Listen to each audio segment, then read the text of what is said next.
I really look at myself less as a dating coach and more as like that space between like heartbreak, a breakup, a divorce, whatever, and getting back Mhm, into dating again and like mhm. navigating that space better, which I call the gap. Aloha and welcome to Wind in Her Hair podcast. I'm Anna, your host. And today I have Cody on the podcast, which I'm excited because he has a similar niche to mine. He helps out women in their dating lives, and I help out mainly men in their dating lives. So I thought this would be a great episode to get together and brainstorm for all of you listeners who are in this thing called the gap that he is going to explain about. So, Cody, tell us a little bit about yourself and welcome.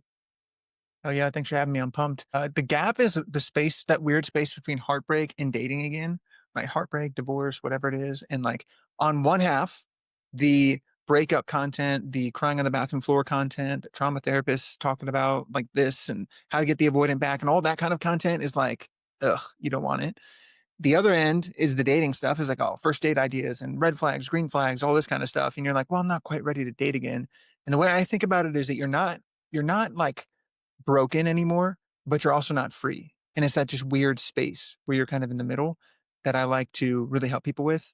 My background is in cognitive neuroscience. So a lot of what I bring to the table is cognitive behavioral, like neuroscience and helping people understand the brain and what's happening in the brain in that weird space. And then internal family systems is the type of psychotherapy I'm trained in that when I work with people, I think of them as parts. We can dive into IFS if you'd like as well, but Mhm. that's the spark notes. I love that. So you're calling in from Kansas and Technically Missouri. Kansas City Missouri. splits Okay. Missouri and Kansas. Right. And so how did you get into this line of work? So I started studying the brain in undergrad. I played college basketball and I got 4 concussions. And I was kind of interested, like, oh, brain inflammation can happen from physical trauma. But a lot of a concussion actually is mental trauma because you're sitting there. I don't have a cast. I don't have crutches. I don't have anything that I'm wearing. I'm just sitting on the sideline, an elite athlete. That's the drama. But an athlete sitting there that's like supposed to be like playing and came in as a freshman, was starting and all this kind of stuff. And then I'm just sitting there and I look totally fine even though like I'm puking in the middle of the night, I can't fall asleep, I can't focus, like lights make me feel like someone's like poking me in the brain. And so there's a lot of mental and emotional stuff I went through at that time as well that really affected me too. And so there was like the physical trauma of like the TBI or the traumatic brain injuries, the concussions, and then the mental and emotional side too. And how those three things interact in the nervous system, I got super fascinated in, interested in, and I never stopped studying that. And then I've always been interested in human connection and like the behavioral side or like the psychological side of human behavior and things as well. And so a lot of the psychology and internal family systems and those types of things that I started studying as well just continue to fascinate me. And then the pandemic hit and everybody was kind of by themselves and no one knew how to socially connect or what to do and like that kind of stuff. TikTok had just started, and I started making content about brain science and trauma, uh, and like what I'd been studying, and kind of blew up on TikTok. And then that kind of spread all of the other accounts. We've got like 1 million followers across our accounts now, where we help people with those types of things. And I just haven't stopped creating content and resources for people in that weird space that I described at the beginning. Which is the gap. So do you coach mainly women or only women or what do you do? Mainly women. I mean, I don't discriminate necessarily. Right. It just so happens that I think 97% of my followers are women. And that's my main funnel for Mhm. clients is through my content and stuff. And so it just so happens that I have a lot of guys younger. I just started doing work with Chloe. We just started doing a joint like ADHD trauma thing. And there's been a couple more guys that we've worked with in there, especially young guys in college, like engineers and stuff that we've started to work with a little bit on ADHD and then trauma or baggage. They prefer to call baggage. But yeah, it's my clientele currently is 100% women. Most of my followers are women, and it just so happens that that's where I land. So, and it works. Okay, I wanna talk more about the rewiring of the brain because I love that. I learned about that a few years ago and how important it is to rewire the brain. So, tell us how one would go about rewiring the brain, especially when they're going through a breakup or a heartbreak. For sure. First thing you got to understand is how your brain processes the world is a little different than most people think. So your brain does not, most people think you see something and your eyes go to your brain and be like, hey, brain, I saw this thing. But that's not quite what happens actually. Your brain is a prediction machine. And so what's actually happening is your brain is telling your eyes, you see a cup.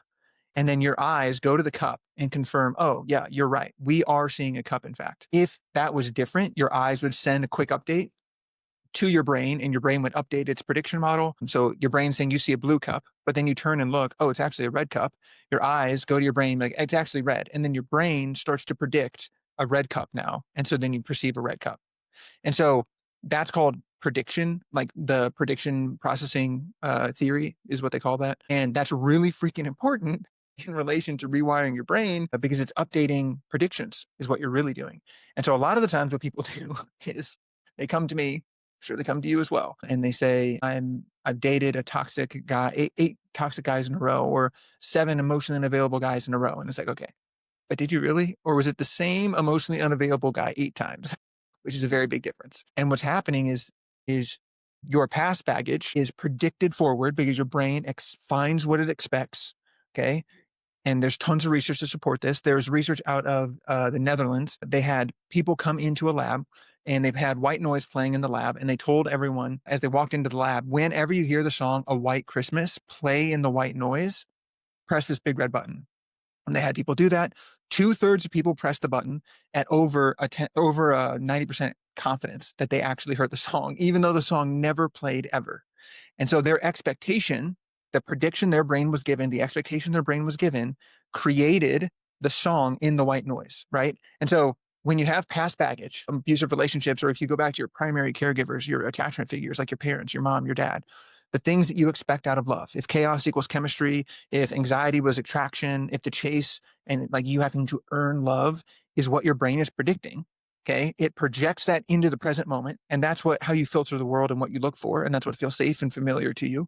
And so then you take that past baggage into the present moment and then predict it forward into the future. So then you have past baggage creating present baggage, which then creates future baggage. And you get stuck in the cycle. And so how do you break that? How do you break that prediction is you've got to give it you've got to go to the past and complete the past and work through the baggage and the trauma and the stuff that big and little T trauma. It's not all big T stuff. Work through that so that your past is complete and there's nothing in the past that's filtering the present moment. So then when there's nothing in the present moment, you can create the future you want because you can't create from something. It's inherent in the word. The definition of creation is to create, is to make from nothing. And so if you can complete the past, have nothing in the present, you can then predict forward and create the future that you want going forward. And that's how you really start to rewire your brain. And you can see that when you're doing internal family systems work, when you're doing trauma work and working through the past, that pulls apart old neural networks, which changes your brain. And then as you start to create new experiences of safety and emotional security in the future, that wires in new patterns and new Mhm. attachment, like especially in your attachment system of your nervous system. So does that make sense? I love that. Yes. And so the work of the past, the baggage, it makes me think of how important it is to forgive people. That's part of the work, right? Letting go of what they've done to you. Because when you're holding on to bitterness, resentment, unforgiveness, it really affects your future relationships. So doing that work would be something like forgiveness, no longer having any bitterness or resentment, and no longer, and forgiving yourself too, right? For what you've done. For me, being a single mom, and the church had me get up on stage and repent and stuff, that did a number on my psyche for so many years. It ruined me. And if I would have forgiven myself and said, it's okay, it's not a sin to have a baby, it's just a sin according to the church to have one out of wedlock. But if I would have done that work, it would have spared me 2 decades of projecting and attracting and keeping toxic people in my life, Yeah, right? absolutely. What church or what kind of church? It was a non-denominational Christian church on the North Shore of Oahu where I was born and raised, and the pastor, I don't think he knew any better, but he didn't understand that that would make me feel so cheap and shitty about myself, and so the first guy who was came up to me, basically was like, "I wanna marry you." I married him because I didn't think it was gonna get any better than that. I thought I didn't deserve a really good relationship because I was bad. Right. That's the hardest part about like original sin and religion in general. Religious shame just hits different because it's Mhm. like this thing you just can't get away from. It's like there's this badness in you and it's like, it's the worst. I was raised Catholic, so I've got some of that as well. Are you That Catholic now? sucks. No, no, not Mhm. anymore. I mean, I wouldn't consider myself a hardcore Catholic. Once you're baptized, you're technically Catholic forever. Mhm. Surprise, surprise in the church's eyes, but I don't practice, no. Right. So back to rewiring, I know to in order to rewire, creating like repetition and emotion help in rewiring, right? Yeah, both of those are really, really big in rewiring, especially it depends what you want to rewire. Some Mhm, of it, there's more space in your brain than you think too. The word rewire is such an interesting framing too, because mm, it could just be wiring. You could just be putting in new wiring and new mhm, experiences and layering that. It doesn't always have to be rewiring. When you're doing something like IFS, like trauma therapy, there's some rewiring that's probably going to be happening because you're going back and witnessing old parts of you that were hurt and helping witness what happened with them and rescuing them. And so there's some rewiring that you can look at there. But yeah, rewiring new experiences are huge. Repetition, new mhm, experiences, and practicing these types of things, savoring them, really focusing on those types of things, and then emotions always. Well, mhm. not always. They're not always pleasant, but they definitely do sear in memories more effectively because your amygdala leaks in some chemicals, and it's not just your hippocampus or whatever. That's like where you store memories, or where they're kind of not necessarily Yeah, stored, but created. I love that, amygdala leaking and stuff. That's awesome. And so what do you think is the biggest reason why people have a hard time letting go of their baggage and their shit? Like, they could just walk on free, but they just continue to hold on to it. Yeah, the biggest thing is they're addicted, and they don't realize they're addicted to something. They're like, when you look at breakups, whether it's toxic or not, just even a breakup, you're breaking an attachment. And that attachment is your brain looks just like a drug addict's brain looks. It's wild. If you look at trauma bonding, which is an extreme version of this, like after an abusive relationship, and that's where I spent a lot of like my early career is like not in abusive relationship, but helping people with abusive relationships and healing from them. If you look at a trauma bond specifically, it looks almost identical to a like drug addict, like if you're addicted to cocaine, it's wild. And so they're addicted and they don't realize they're addicted. And a lot of this stuff stays in your implicit memory, which is the type of memory you use to walk or the type of memory you use to type on a computer. Like you know it and you could focus on it consciously, but or like even easiest your little shower routine, right? Everyone gets in the shower and they have their little routine they go through, but you don't really think about it. You just your shower ends and you're like, oh yeah, I'm done. But you don't ever think about that. But now that I'm thinking about it, you're like, oh, I'm kind of a hair first and then the body first, or no, I do my body and then I do my right. And people, you don't think about that. It's just in your implicit memory. Same thing when you're walking. Same thing when you're driving. Trauma gets stored there too. Old patterns get stored there as well. So sometimes you're just not consciously aware of these things. You act them out without even knowing. It's an unknown unknown. It's something you don't know what you don't know type of thing. Mhm, And so that is really having someone to help you, someone like you, someone like me that can help you. It's hard to read the label from inside the bottle. And so having someone that can see some of those things, see your triggers, the patterns, the voices that are in your head, how hard you are on yourself, things like that can be super helpful from an outside perspective. And if you don't have that, then you just stay stuck in the same loops over and over mhm, and over again. So that's one half of it for sure, and then breaking the addiction and treating it as such. People don't think, "Oh, I'll just get over the breakup or I'll get over it was just a toxic mhm, relationship, whatever, I'll be fine." But there are deeper wounds there, big or mhm, little T stuff that you gotta go in gotta dive into because repressing it doesn't work. It's like pushing mhm. a beach ball underwater. Like, you can hold it underwater only for so long, but it gets bigger and bigger and bigger until eventually it erupts up. You can repress and repress all you want, but your body will rebel. And I see this in women all the time. Women get autoimmune diseases way more than men. Why is this? Because of the way that Mhm. their bodies are structured and the way that their nervous systems are structured, their endocrine systems, their immune systems are structured differently than men's. And the trauma that they've repressed and pushed down for over and over and over again that they refuse to look at because they just want to freaking achieve healing as opposed to submit to it and like actually really heal is wild. And so they don't really Right. give it due diligence, if you will, and treat it like it's actually a gaping wound as opposed to just a paper cut.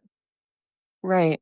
I think it's so important too for people to understand that when you do go through a breakup, like you said, your body is literally going through these it's like a chemical withdrawal, right? And so Literally. will you touch on that a little bit so people understand, they know what to expect when they go through a breakup? It's like at least a week of intense chemical stuff going on, and then just to push on through because it's not always going to be like that. Yeah. Yeah. The oxytocin is one of the big ones. If it's just a general breakup, it's slightly different than like a toxic relationship because there's a cycle in like a trauma bond where dopamine and oxytocin are at one end, and then cortisol and adrenaline and stress chemicals are on the other end. And it's a wild time to get out of like a trauma bond. And so that's one whole that's a oxytocin, serotonin, like some of these other chemicals that get severed whenever your supply of them gets severed whenever you go through a normal breakup are huge as well. And there's actually really some really great stuff. I talked to Dr. Paul Zak. He's a mentor of mine. He's the leading neuroscientist on oxytocin. And one of the things he told me when I was going through a breakup recently, like 7 months ago, 6 months ago, was like, dude, you should get, do you have a dog? I was like, no, my parents have dogs. And they're like, well, see if they'll let you bring one over. And because that helps give you a source of oxytocin. Now you have this thing that is in your apartment that greets you at the door and is happy to see you and wants to go on walks and wants to like all these things and wants to cuddle. And that helps so freaking much because it's like a nicotine patch almost. Like you're replacing some of that oxytocin and bringing down some of those withdrawal symptoms in a safe way. It is undeniable you will feel some of the withdrawal, this not being able to sleep, the just general restless anxiety, feeling tired, like fatigue, brain fog, like these types of things as your brain is just there's not quite anything that releases as much oxytocin as like a relationship because it hits all the things like cuddling, sex, like all of that stuff releases so much oxytocin. It's just having a dog isn't going to replace all of it, but it can help. But yeah, you're absolutely right. It's more than a week generally. 2 weeks is where it's usually the worst ish. Mhm. Uh, 21 days, like 3 weeks out, start to feel a little bit better as far as like some of the withdrawal stuff. The problem is people re-trigger themselves by going back to either not being no contact or going and watching stories, going and like seeing what they're doing, being around that, like whatever. I get it, dude. Like, trust me, freaking get it. I've been there myself, but at least a 30-day no contact, like so powerful to really reset some of your like those neurochemicals in your system, your attachment system a little bit before you re-engage. Cause otherwise you're reacting, you're not responding. Yeah, just better not to reengage, and that's why they say, whoever's listening, it's so important to go no contact for 30 days minimum, because by that time you're kind of rewired or wired your habits, and you've stopped looking at stories, listening to music, watching the videos, and you are getting to a place of more strength and power. And then another thing is, though, it's funny how people say to me, Anna, how do I get back with my ex who left me? I was like, well, why would you want to in the first place, man? Like, don't do that to yourself. Have some self respect and some dignity. She didn't want you. Right. Like, It's hard to before. accept. I Yeah. mean, So, what's one thing someone could do today to start retraining their brain for emotional safety and secure attachment, especially when like you and I have both gone through some pretty toxic relationships? Oh, do you want to touch on your experience in Nashville? yeah, that was wild. So sure, we were talking before this about how did you already move from Nashville or you're in the process? Yeah, well, my stuff is still in Nashville, but I'm not going back to Nashville. I'm posting up in Texas, and I'll just hire a mover. Peace out, Girl Scout. I love that. So we were talking about where we're from, though, and she had mentioned she's from Nashville, and she'd asked if I had ever been there, and I have been there. I went there once with an ex and her family for her 21st birthday, and while we were there, I realized that she was cheating on me, and so that was a wild freaking time. My uncle's like, "Dude, I'll fly you back," and I was like, "No, it's okay. You don't have to fly me back." And so I had to I hang out for 2 more days in Nashville after figuring this out with her and her family. I just hung out with her dad the whole time and then had to drive back 9 hours in a car with with all of them again. So, How did you find out, first of all? And then did you talk on the drive home at all? I mean, not really. I mean, I found out because, I saw her phone. She had changed this guy's name to something weird, and I saw some messages that were just like, "What?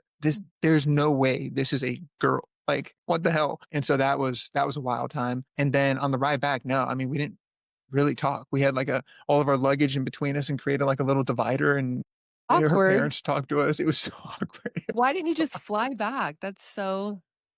I mean, that's some of the stuff I'm feeling like I feeling like a burden. I'm feeling like, I know you don't have to do that for me. It's okay. I'll survive. I'll be fine." Like not wanting, fuck, that was how many years ago?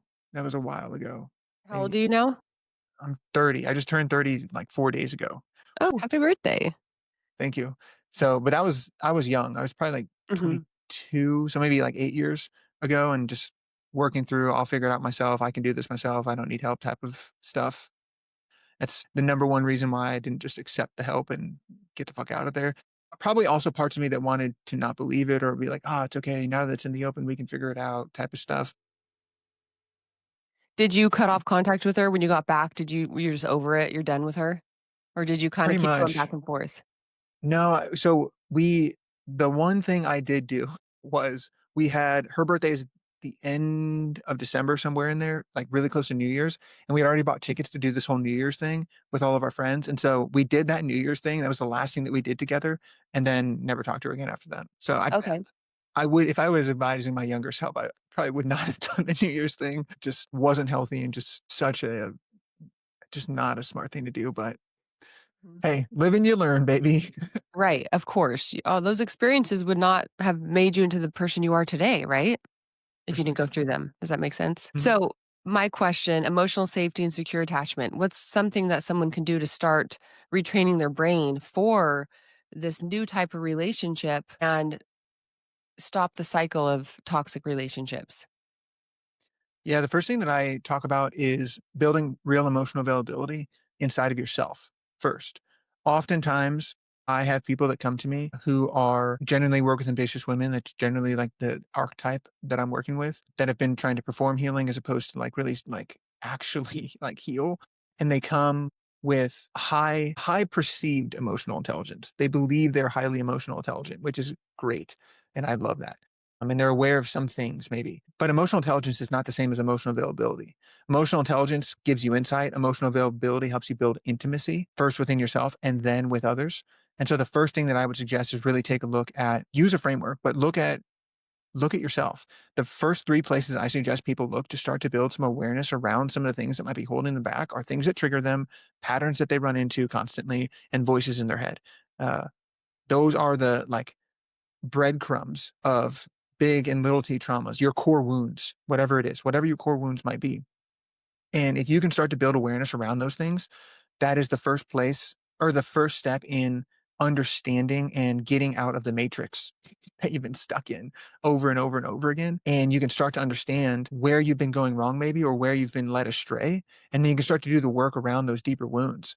Oftentimes, patterns, triggers, and the voices in your head, the one that tells you you're not good enough, the one that says you're not worthy, the one that says you have to earn love, those types of voices were protective at some point, generally, or the one that beats the crap out of you, like, oh, I'm not good enough, or I'm not smart enough to date. I'm not pretty enough to date. The one that like criticized the inner critic, if you will, maybe was protective at some point. Oftentimes it was protective at some point.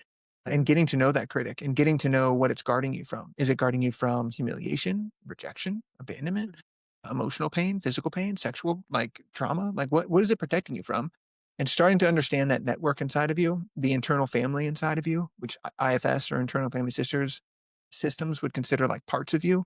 That's the first, in my opinion, the first step is learning what that system is and then learning how to truly, really actually love yourself and like actually form a healthy attachment inside of yourself before you try to find this external, because how will you ever know what it is if you've never felt it inside of yourself? And Mhm.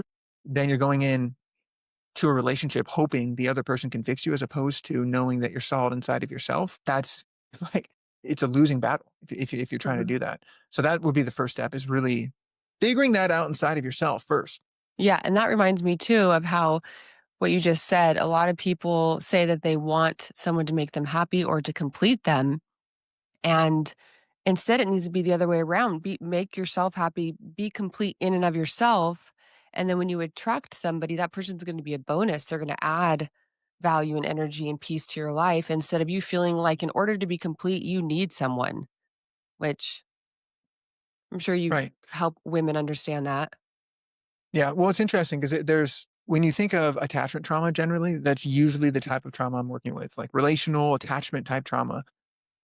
It is not made in isolation, right? Like it was not created in isolation. So one half of trauma healing and work doing that work is internal and inside of yourself. The other half is with someone else, is my opinion.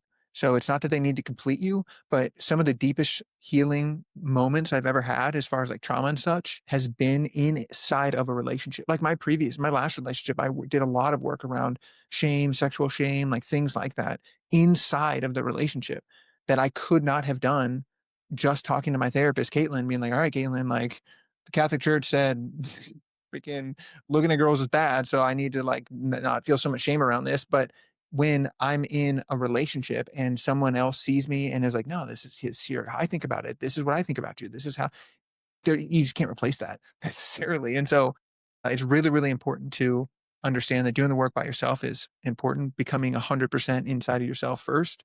And then also realizing the other half of healing attachment trauma, relationship trauma, some of the deepest baggage we have as humans is inside of other relationships. So they're not necessarily there to complete you, but hopefully they're Right. there to know you and see you in a different way. Right. I love that.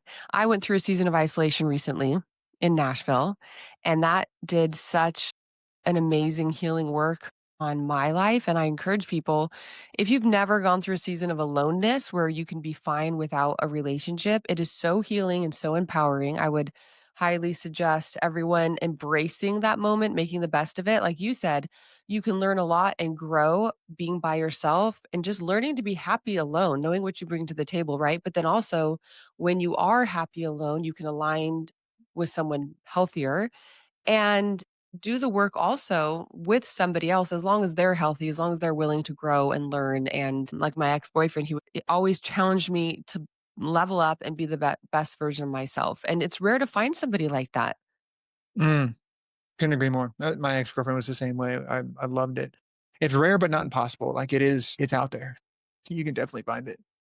So that makes me think, where's all the quality people? Like people want high value people. First of course, you become high value yourself.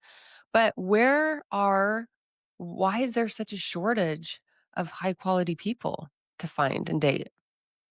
Yeah, I think it's because we're becoming more isolated. People get pets and like chill. Like I even think about myself, how easy it is for me. Like I'm an entrepreneur. I run a mental health technology company. Like I have 10 employees. I've got family. I've got so many, I got CrossFit. I've got all these things that I do to fill out my life. Uh, that I don't have, and I see this all the time with my clients. They say they want to get in a relationship, but it's not one of their top priorities. They're not available for a relationship. I just had this experience in dating myself. I was dating for the first time since my previous breakup, and I just got to a point where I was like, dude, I am so focused on my purpose right now. I don't have time for this. Like, I'm sorry. And I just had to like tell her I don't have time because I miscalculated the amount of time I need to invest on my calendar to invest the way I wanted to or needed to Mhm. in a relationship. And so I feel like a lot of people kind of get stuck in this grind mode and think or hope that it'll just work out, which is not just, that's just false. Like it doesn't just mystically work out. You got to create time for it. And so I feel like they're busy. Ultimately, they're Mhm. busy. And then the other thing is the way that people look for high value people is they want all these people. Whereas every single, so many of my clients, they come to me with, I can't find any high value. Okay. Are you working to become the kind of partner you want to find? Mhm. And they're like, well, I mean, no. I was like, okay, well, what kind of partner? Well, I want to find somebody who's emotionally available. I want to find somebody who wants a family. I want to find somebody who cares about the world and the environment, who's active. I was like, okay, cool. Let's take the active one, for example. What things do you do that are active? Oh, well, I go for walks. I was like, okay. Have you ever gone for a hike with a group? Have you ever gone to a run club? Have you ever gone and done any type of fitness class that involves running or And pickleball. play pickleball? Like shit, any of that stuff. Surprise, surprise. The moment they start doing those types of things, oh my God, I met somebody on my hike or whatever. And it's like, Mhm. holy shit, I can't believe it. And so Mhm. I think it's just both groups, both sides are not necessarily most people want to find a partner or have a partner. They don't want to become a partner. That's the core issue. And if we were more focused on becoming than wanting to have, like if we shifted from have, do, be to be, do, have, everyone would find partners way easier because you you attract what you are, not what you want. Mhm. So I think that is one of the core issues is people want to have a partner, but they don't want to become a partner. And if everyone was focused more on becoming a great partner, surprise, surprise, we would find them. Mhm. And then the other thing too is people. This is I would love to hear your thoughts on this because you work with guys, uh, Mhm. but approaching as well is dying. You know, like the high value. The, I guess I'm throwing more shade than I want to necessarily, but like a line that I use oftentimes if I see somebody like, "Hey, I thought you were cute. I doubt I'm gonna find my wife in a dating app. I want to come say hi." It's something super fucking simple, right? Mhm. But it presupposes that there aren't high value women or men, whatever, on dating apps. which is probably not true. I'm sure there are a ton of them. Point being is directionally, I don't know that those people are on dating apps. And if you want to do the easy high dopamine thing and just sit in your apartment and do swiping on stuff, even though it's not working, definition of insanity, but not approach people in person. Because if you go do these things, and again, I'm on the women's side. And so women are like, well, guys are supposed to approach me. I'm like, okay, yeah, but they're freaking not. So do you Mhm. want to learn how to be approachable and how to flirt and how to give eye contact and how to get guys to come up to you? Or do you want to continue letting whatever dude is most confident, which also generally means he's more Machiavellian, more narcissistic, more potentially Mhm. toxic? Or do you want to have some control over this? And generally they're like, okay, fine, Cody, talk to me about this. But approaching, I think, is a lost art as well. Most women want to be approached more than guys are approaching them. And so it's like, but also guys just aren't approaching as much. So when I talk with guys like my friends, I'm like, dude, if you want to stand out in the dating market, go freaking approach women. Just go talk to Mhm. them and just learn to not be fucking weird. Like, which is not that hard Right. because no one is talking to anyone. So I think that that would be another reason why it's like, I can't find high value people. Like they're walking past you on the street, brother, but you're just not Right. saying hello. Yeah. For me, hardly any men ever approach me. And I don't think it's because I'm not approachable. I smile. If I find someone attractive, I'm going to do the three glance rule where I'll look at them, I'll smile, I'll show my teeth, which is important. And I don't know if men think that I'm taken or I'm just too intimidating, but really no one hardly ever approaches me. And so it's sad because men, you should approach women more often and have some balls and some backbone and just walk up to a woman. So, but they'll tell me, how do I do it? And so I just told my client actually before we met is go up with no expectations that you're going to get her number. Don't have those expectations. Just play it cool. Just go up for curiosity's sake. Learn how to interact with people, level up, and learn how to ask good questions and learn the art of communication. And so just go up and, compliment her on something, not probably the way she looks, because something else more interesting, right, than that. And then just see where it goes from there.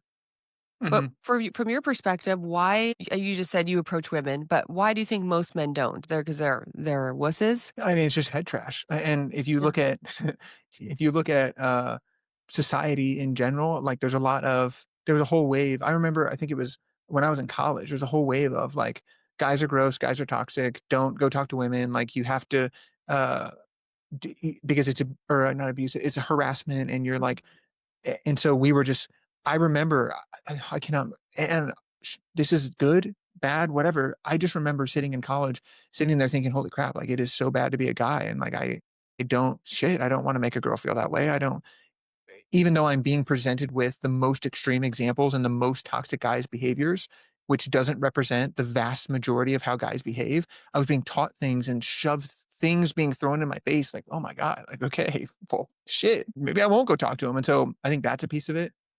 I think that for the youngerish group, they just have forgotten the art of communication, basic communication. I think going detached, like you're describing, I think is pretty good advice. Oftentimes, what makes you anxious is you're attached to an outcome.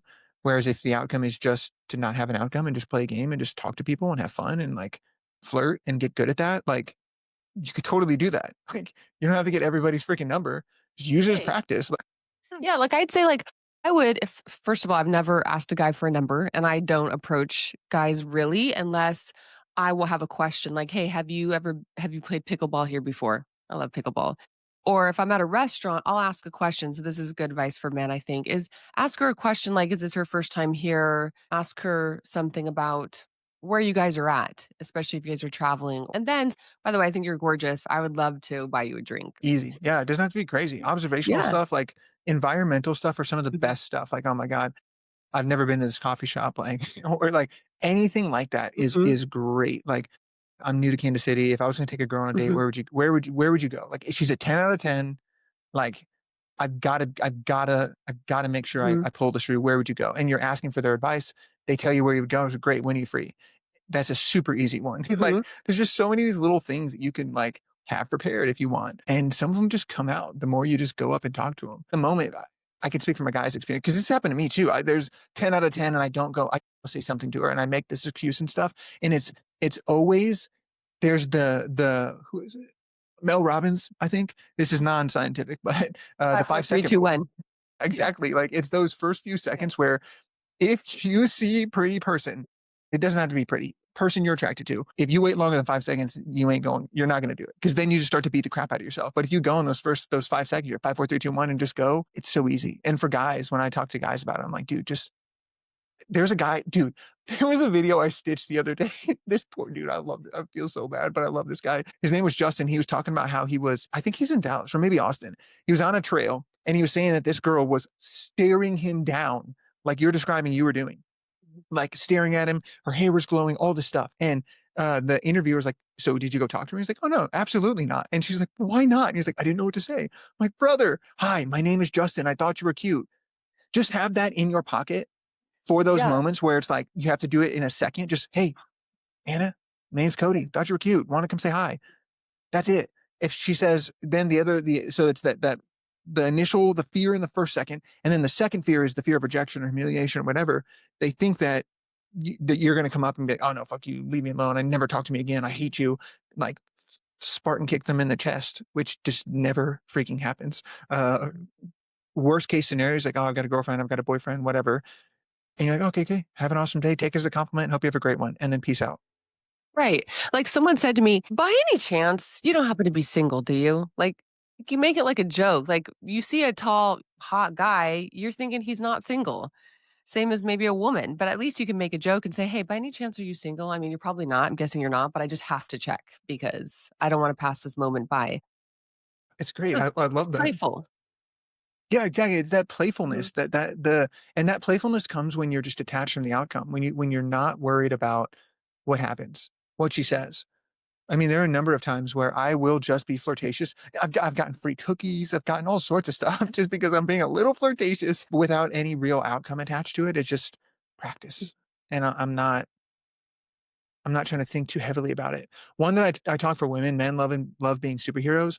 If there's ever, especially, oh my god, it's so cold here in Kansas City now. So if you're wearing a coat or something, you're at the Mhm. bar, and there's a guy that you think is cute or something like that. Just literally go, hey, can you hold my jacket for a second? I've got to go give this to my friends. I just need some help, or just ask for help. Mhm. And every guy wants the help. Like it's just bred into our DNA. He feels like a superhero, and then you come back and you're like, oh my God, thank you so much for holding this for me. Like, what was your name? And it just starts the conversation super Mhm. easily without having to be like this weird approach. Cause I just feel like girls, it's even for women, it's even harder because they're not supposed to approach. And Mhm. so there's just another layer of head trash for women as well. So I'm pro women approaching though. Mhm. Yeah. Should it be the way? Should it be that way? Maybe not. Is it that way? Right. Yes. So which can you control? How you Mhm. behave, not how Mhm. others behave. So, and if the literal only thing between you and literally the love of your life is you saying hello, like what? Right. That's it. You're just not going to do that. Like guy or girl, Yeah. who cares? Let's talk about emotions. There's some men who say, I don't have strong emotions. I'm not emotional. Well, okay, maybe, but emotional depth is so important for sustainable, satisfying relationship. Would you agree? Yes, Yeah. 100%. So what is emotional depth? Well, what are you hearing really quickly? What are you hearing on the front lines? Like when you say like when they say they don't have emotional depth or they're not emotional, what do they mean or what do they say more specifically? It sounds to me like they're not in touch with themselves, their emotions, and they're probably avoidant, dismissive Mm, avoidance. That's what I think. To me, that's a red flag. And then some could be. people correlate emotional as high negative emotions, like something messy they don't want to get involved with. And that's not necessarily true. Would you agree? Yeah, I mean, I don't think that to be in touch with your emotions or have emotional intelligence or really vulnerability, being able to be vulnerable, I don't think is I don't think that means it has to be some big explosive thing. Having a language for this, which is super helpful, which is why I love IFS, internal family systems, because you can speak. Oftentimes, what I find is guys have a hard time speaking from their parts or from their emotions, saying like speaking angrily or speaking sad or whatever. But if you could give them the language, like when I work with guys and they can articulate a part of me is feeling anxious right now, next level.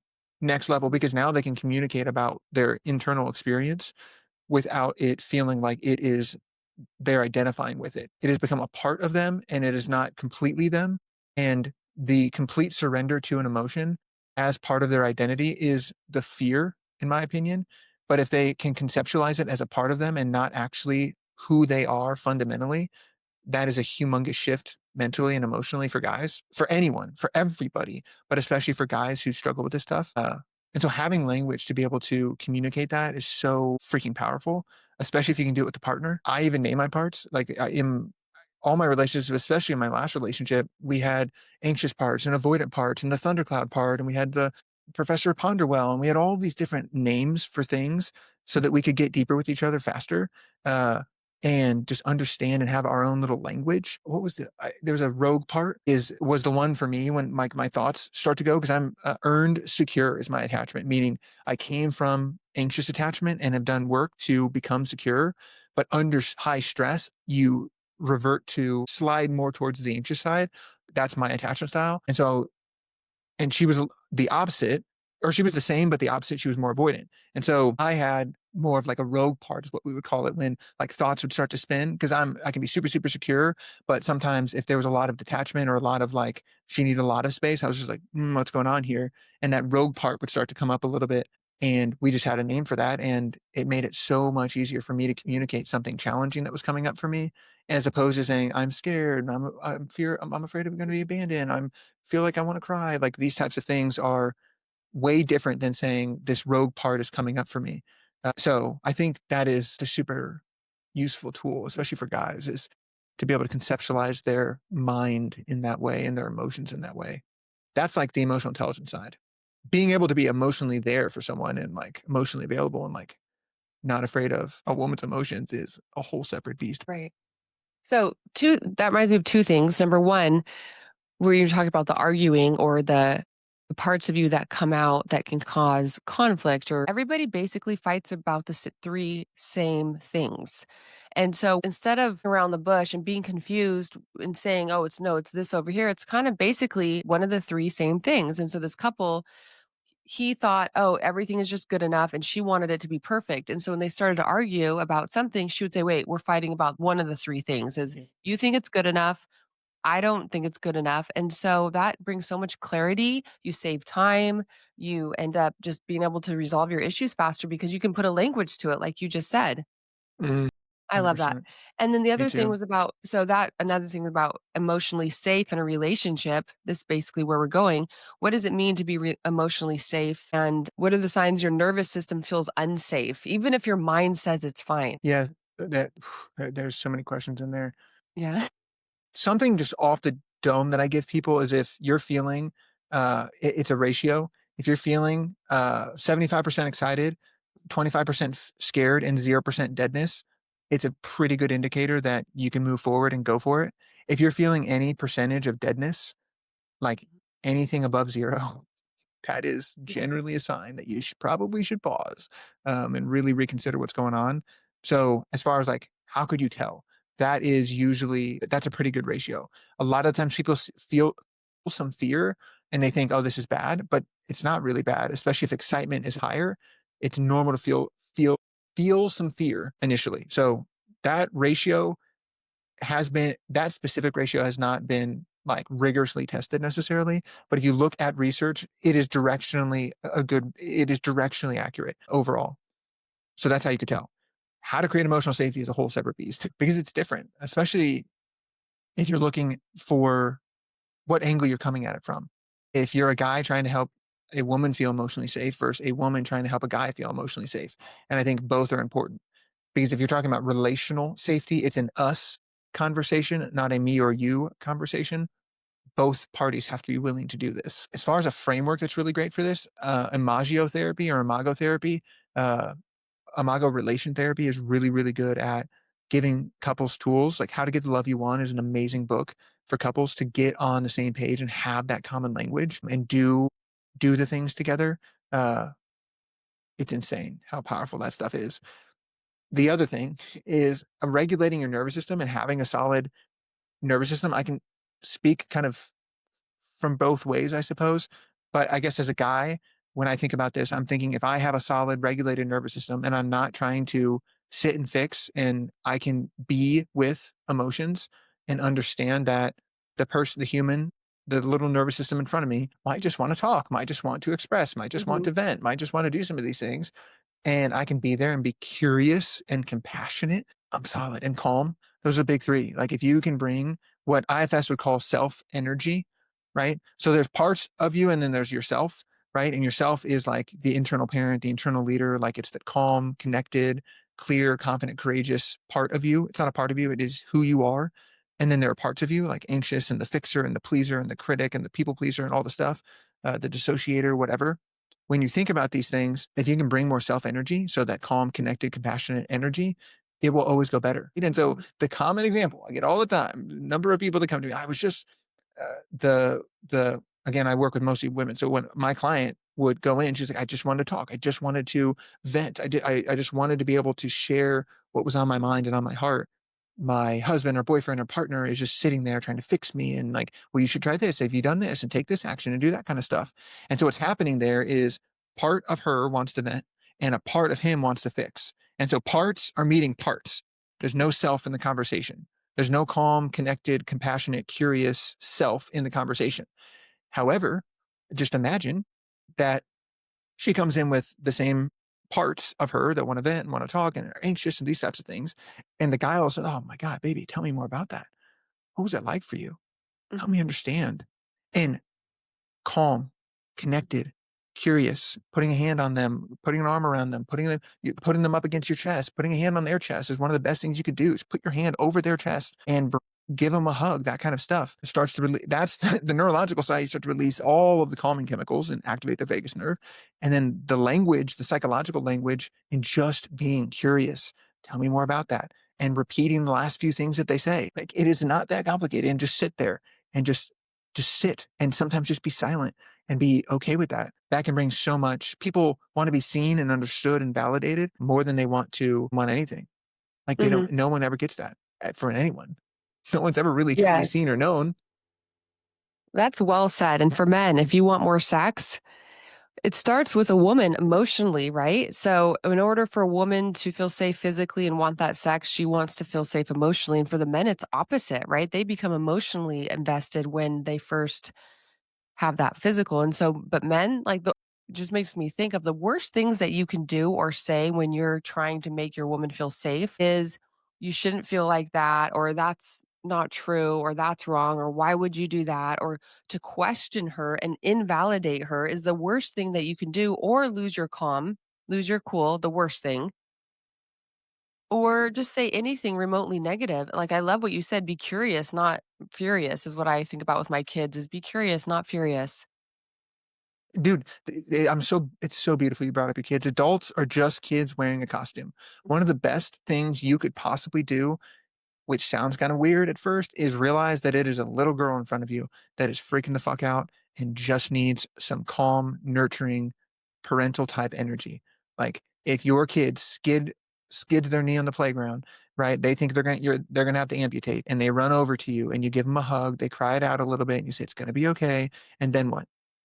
It ends in about 90 seconds, and they go back and play. It's the same freaking thing. It's not. It is I lit. love that. It's not even like it's a metaphor. It is exactly that is what is happening inside of adult nervous systems. That is exactly what's happening. Wow, this is I cannot believe we're already going to an hour already. That went by so fast, and I think people this is gonna be so much value for people, especially who are going through heartbreak or, maybe haven't been through heartbreak yet, surprisingly, but you can be prepared. You are oh, last question. Are you in a relationship? I'm not in one right now. No. Okay. So I was kind of thinking that, and do you ever get people saying to you, "I can't believe, like, you're kind of like a dating coach kind of, and you're not in a relationship?" Do people say that to Yeah. you? Sometimes. Yeah. Yeah. And what do you tell I them? think most of them know. Well, right now I am in my own gap. Like I got out of a relationship Mhm. like 6 or 7 months ago, 6 months ago. So I'm doing the work that I suggest other people do, working on looking back at the patterns and the triggers and the voices that were in my head inside of that relationship, understanding the wounds that were opened up in that relationship, and then now slowly getting back into dating and testing the waters again after filling my own cup and like restoring my own nervous system. So That's what I would I'm following my own process is what I would suggest to them. I never And say so that, the gap isn't a negative thing necessarily, it's just a place. absolutely not. Just The most single beautiful doesn't mean it's thing. negative. No, absolutely not. The gap is not a negative thing at all, dude. It's where you get to choose yourself when there's not someone else choosing you. Like, Mhm, and learn how to actually do that work and learn how to navigate endings and beginnings differently. And like, it is not this bad thing, which drives me crazy. Like, it is not, I don't pathologize anything like that. IFS mhm. doesn't, and I don't either. So, no, it's not a bad thing at all. And I think it's okay when, if you're in one yourself, like, there's no rush, but So I I follow my own realized process. you have a fancy term called the gap. I just call it the season of isolation, which sounds so much worse. But I did a podcast episode recently on the gift of isolation. And so it's on my podcast. Do you have a podcast, Cody? I have a podcast that is separate from what I do at Mind Brain Body Lab, but so yes, I do have one, but it is separate from what I do at MBB. Okay. And so, but the season of isolation, it's kind of the same thing. You would suggest when you're in the gap not to get into a relationship, but to first heal yourself and take care of all this shit, right? So you don't take it into the next relationship. Yeah, 100%. Work on the baggage that you have been dragging forward over and over and over again. Otherwise, you're bound to repeat the same thing over and over again. And so it's just So, like if you're throwing shade at someone who is a dating coach or someone who helps people with relationships who's also not in one, but they're doing the work, it just doesn't make any sense. And it's more of a projection than it is then I take it personally generally. Generally, I ask those people, are they okay? Like, that's usually what I'm asking. okay, two more things really quick. So I broke up with my boyfriend in March, but I was alone, did some dating, waste of time. And then my real season of isolation where I really started to grow and God got my full attention was in July when I moved to Nashville. So my point is, if you're alone right now, don't try and rush into another relationship. Be alone. Understand yourself, like what you said, Cody, and have some learn emotional depth and intelligence and all this stuff. There's so much work to be done because when you are in a relationship, you don't have the freedom. Sometimes you can work on stuff in a relationship that's good, but you also there's just such beauty in being alone and working on stuff. So it's just one thing. My point is I didn't embrace my full season of aloneness. I'm still single, but now I've embraced it. I've looked at it from a whole new perspective. Yeah, I think that isolation is an interesting one because it can get pathological if you're not careful necessarily. Mm, Like, there's a difference between feeling alone and being like in solitude. I think mhm, solitude is good to develop that. mhm. Isolation in and of itself is prolonged isolation is deadlier than almost anything on earth. That word's better. Solitude is better than isolation. I might have to go back and change the title. Well, yeah, because I just think about social connection is such a profoundly important part of healing. Getting around healthy people, getting around your family, getting around your friends, getting around healthy environments and things like that. For me, I switched my CrossFit gym. The one I was at was my ex had got me into CrossFit, and so I was at her gym. And for like a month after we were broken up, I just was seeing her constantly. I was like, oh my goodness. Mhm, So I switched gyms.